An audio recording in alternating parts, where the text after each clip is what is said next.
कई political party, जिसमें खास करके कांग्रेस और आम आदमी पार्टी प्रधान है, उन्होंने समय समय पर भारत की सेना को लेकर कंट्रोवर्सीज खड़ी की।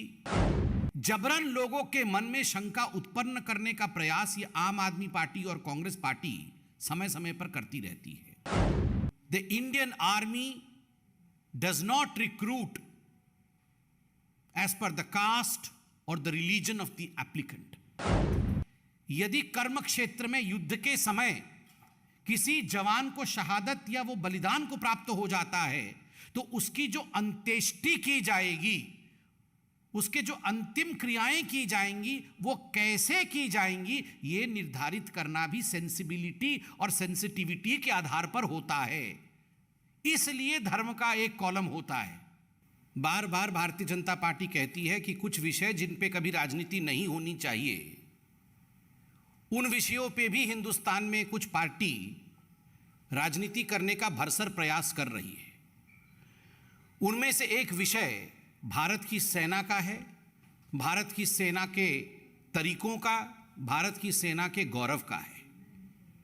बड़े दुख के साथ हमें कहना पड़ रहा है कि आप सबने देखा कि समय समय पर कई पॉलिटिकल पार्टी, जिसमें खास करके कांग्रेस और आम आदमी पार्टी प्रधान है, उन्होंने समय समय पर भारत की सेना को लेकर कंट्रोवर्सीज खड़ी की। भारत की सेना को लेकर के जिस प्रकार का वातावरण बनाया है, कहीं ना कहीं इट बिलिटल्स द इंडियन आर्मी, और इंडियन आर्मी जिसको लेकर हमारे मन में किसी प्रकार की शंका नहीं है, हमारे मन में किसी प्रकार का डाउट नहीं है, जबरन लोगों के मन में शंका उत्पन्न करने का प्रयास ये आम आदमी पार्टी और कांग्रेस पार्टी समय समय पर करती रहती है। संजय सिंह जो आम आदमी पार्टी के सांसद हैं और कुछ अन्य सांसदों ने एक ट्वीट करके आक्षेप लगाया है इंडियन आर्मी के ऊपर, भारत की सेना के ऊपर की जो अग्निवीर स्कीम चल रही है, उसमें जाति और धर्म के लिए एक कॉलम रखा गया है और जो एप्लीकेंट हैं उनके जाति और धर्म पूछे जा रहे हैं।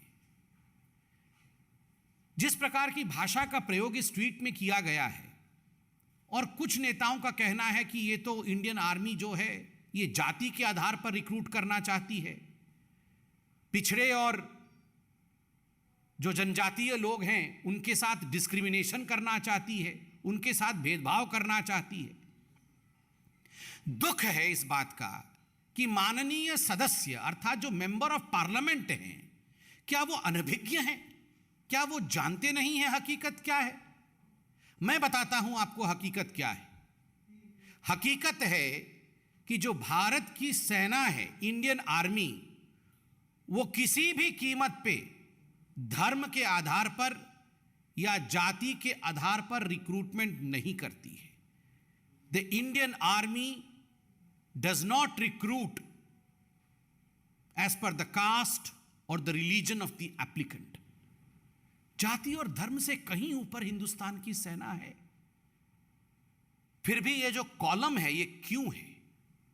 इसका उत्तर 2013 में देश के सर्वोच्च न्यायालय सुप्रीम कोर्ट के पटल पे मिला। एक इंडिविजुअल ने इस पे पीआईएल दाखिल किया था सुप्रीम कोर्ट में और कहा था कि जातीय और धर्म के आधार पर क्यों ये कॉलम होते हैं इंडियन आर्मी में। तो 2013 में ही एक सत्यपत्र अर्थात एफिडेविट सबमिट करके भारत की सेना ने सुप्रीम कोर्ट में अपने मत को स्पष्ट किया था और कहा था कि there is no role in the selection process as far as caste is concern. कोई रोल नहीं है, कोई भी इसमें धर्म और कास्ट के आधार पर सिलेक्शन का रोल नहीं है। किंतु एक प्रशासनिक अर्थात एडमिनिस्ट्रेटिव और संचालन या परिचालन, जिसको अंग्रेजी में ऑपरेटिव कहते हैं, यह एक ऑपरेटिव रिक्वायरमेंट है, यह एक प्रशासनिक या एडमिनिस्ट्रेटिव रिक्वायरमेंट है। 2013 में सुप्रीम कोर्ट में इंडिया की आर्मी ने कहा था। 2013 में किसकी सरकार थी? 2013 में मोदी जी की या भारतीय जनता पार्टी की सरकार नहीं थी। उस समय स्पष्टता सुप्रीम कोर्ट में दिया जा चुका था इंडियन आर्मी द्वारा। क्या ये माननीय सदस्य नहीं जानते? क्या ये कांग्रेस पार्टी नहीं जानती? क्या ये आम आदमी पार्टी नहीं जानती? फिर भी इंडियन आर्मी को अखाड़े में घसीट के लाना और उसके साथ दो दो हाथ करने की यह प्रवृत्ति उचित नहीं है। कहीं ना कहीं यह राजनीति करते करते देश की आर्मी को बदनाम करने का काम है। धर्म का जो कॉलम है क्यों मांगा जाता है? बहुत स्पष्ट रूप से आर्मी ने कहा है हमारे रिक्रूटमेंट प्रोसेस में धर्म का कोई स्थान नहीं। किंतु अनफॉर्चुनेटली, अभाग्यवशत, यदि कर्म क्षेत्र में युद्ध के समय किसी जवान को शहादत या वो बलिदान को प्राप्त हो जाता है तो उसकी जो अंत्येष्टि की जाएगी, उसके जो अंतिम क्रियाएं की जाएंगी, वो कैसे की जाएंगी, ये निर्धारित करना भी सेंसिबिलिटी और सेंसिटिविटी के आधार पर होता है। इसलिए धर्म का एक कॉलम होता है।